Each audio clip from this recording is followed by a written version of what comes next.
Tātad pastāsti, kas īsumā ir mini rallija diena? Šī diena vairāk ir vajadzīga tiem, kas ir interesējušies par mini ralliju, varbūt kam nav bijis draugu lokā vai garažu korporatīvā, kam uzjautāt, ko kā sagatavoties. Visi dalībnieki var atbraukt, noklausīties semināru daļu, kur pastāsta teorētiskās lietas, to vispār, kas ir leģenda, kas ir stenogramma, kā vispār sagatavoties posmiem. Un tad dienas otrajā pusē no pusdienu laika ir praktiskā nodarbība, kur ir reāls ātrumposms, kur sporta režīmā arī var patrenēties. Ātrumposms ir izvēlēts ļoti labs. Vakar mēs ar Māri Milleru viņu pierakstījām, pārbaudījām. Ja kaut kas čaļiem nepatīk, lai vaino man stenogrammā, ja stenogrammu sastādīju es, vairāk pēc sevis vadoties, bet viņš ir interesants.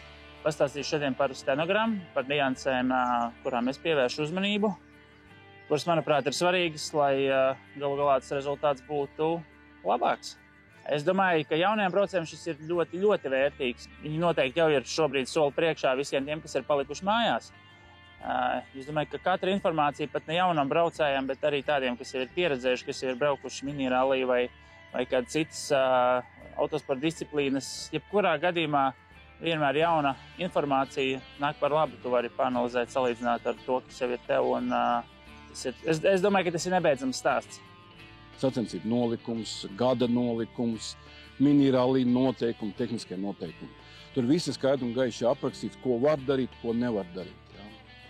Tas ir būtiski. Šeit mēs arī seminārā to viņam dodam ievadu un pievēršam uzmanību tiem jautājumiem, kuriem mums vajadzētu viņam pievērst uzmanību. Tas noteikti ir ļoti svarīgi labāk to darīt drošā vidē nekā pa krūmiem, pakšiem vai uz ielas. Šis vispār būs pirmā iepazīšanās ar mini ralliju kā tādu, bet arī nolēmām atbraukt uz semināru, nevis braukt uzreiz sacensībām. Tātad nākamais posms Talsi? Jā, noteikti, kad būs plānā tāds.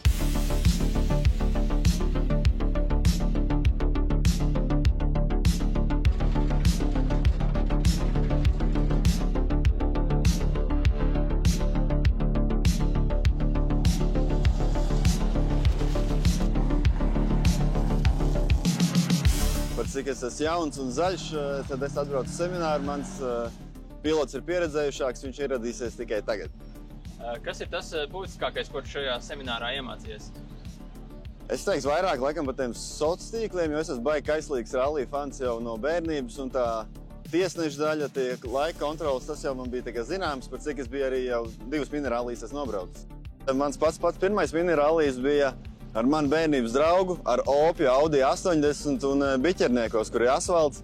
Tā kā visiem, kam benzīns asinīs, noteikti vajag pamēģināt. Visātrākā piegāde visā Latvijā un Baltijā, es tā domāju.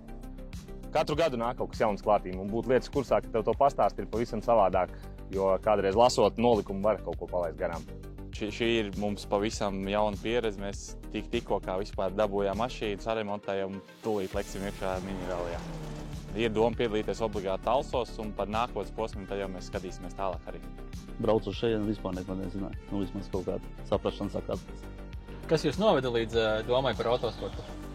Sen par to domāju. Rojā daudzi, kas ar to nodarbojās, un tā kā pienāca tas brīdis arī pašam saņemties. Nē, iepriekš mums ir bijuši pārsvarā tādi, pliki treniņi, bet šeit jau bija daudz izvērstāk, un pat mums bija interesanti, kas jau ne pirmo sezonu brauc. Vai pilnībā uzticies savam pilotam?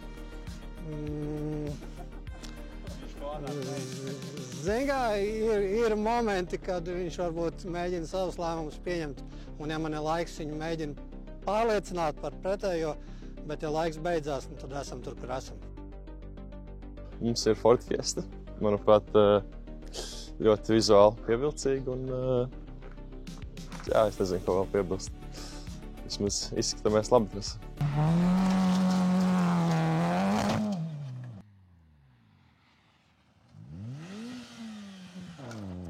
Kā tā pirmie aplī? Kaut ko bišķi sajaucām, laikam.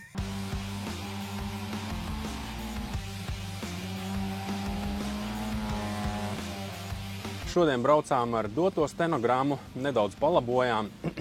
Vienkārši sākumā nepaspējām pierakstīt savu Tā kā braucām pēc iedotās, beigās jau bija tuvu taisnībai. Veicāt arī kaut kādas labojumus stenogrammā? Pierakstījām 2 bīstamas vietas, vienkārši, lai pievērstu uzmanību vairāk tādām, kur nevajadzētu palikt pēdējo reizi. Tu biji viens no skatāmākajiem braucējiem. Kā tas atspoguļojas laikā? Laikā mēs visu laiku uzlabojām praktiski. Ar katru braucienu mēs tā kā pa dažām sekundēm, pa 1-2 visu laiku kāpinājām augšā. Tā kā. Bija kļūdas arī atpakaļ ejošais, tas krusts, tur bija grūti tā kā ielaust iekšā, bet brīžiem sanāca. Ko lai saka? Pasākums veiksmīgi noslēdzies, dalībnieki ir apmierināti, vērtīgi pieredzi. Cerams, tas viņiem palīdzēs turpmākās sacensībās. Tā!